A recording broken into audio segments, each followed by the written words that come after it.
On se doutait que le rapport mené par les experts des Nations Unies sur l'insécurité à l'est de la RDC et dont les États-Unis refusaient la publication, on se doutait que ce rapport était accablant pour le Rwanda. L'implication de ce pays ne faisait plus de doute. Ce qui restait à définir et à révéler, c'était la nature et le degré d'implication de cette puissance sous-régionale. S'agissait-il, comme l'a si maladroitement soutenu Jeune Afrique, un média au solde du pouvoir de Kigali, d'un geste de solidarité de quelques jeunes Rwandais qui auraient traversé la frontière pour prêter main forte à leurs frères englués dans un mouvement rebelle en RDC? Non, dit les rapports des Nations Unies, il s'agit bel et bien d'une entreprise terroriste menée par des gradés de l'armée rwandaise qui ont des visées expansionnistes.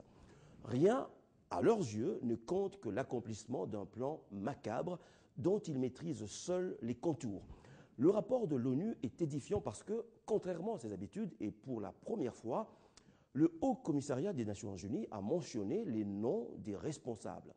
Des sérieuses allégations d'atrocités pèsent sur le haut commandement du M23, qui est composé du reste des mêmes hommes qui pilotaient déjà le CNDP et qui sont, pour certains d'entre eux, poursuivis par la CPI.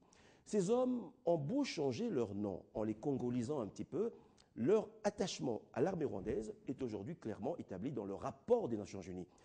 Le Rwanda, selon ce rapport, finance, équipe en hommes et en matériel le M23. Autre affirmation du rapport, le viol des femmes à l'Est est exclusivement l'œuvre des groupes armés, dont celui-là. La question qui se pose à tout le monde maintenant est de savoir que va-t-on faire ? Et cette question s'adresse à tous les acteurs directement concernés par la barbarie des rebelles du M23. Barbarie qui a déplacé plus de 300 000 Congolais depuis avril 2012. Que va faire maintenant les Nations Unies qui ont toutes les preuves que le Rwanda a violé les résolutions du Conseil de sécurité sur l'embargo qui pèse sur les armes dans ce coin? Que fera la communauté internationale face à l'agression flagrante d'un État souverain contre un autre État souverain, fût-elle par l'intermédiaire d'un groupe armé dit rebelle? Que fera la RDC, État à qui revient la protection de toute sa population, prise dans sa diversité?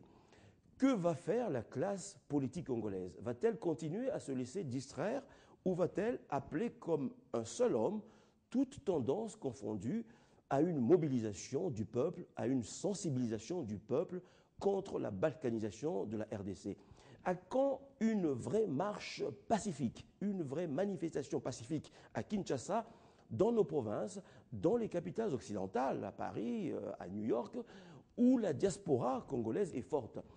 La RDC aspire à la paix, car le Congolais est un peuple profondément pacifique. D'ailleurs, aussi loin qu'on remonte dans l'histoire, la RDC n'a jamais attaqué aucun de ses voisins.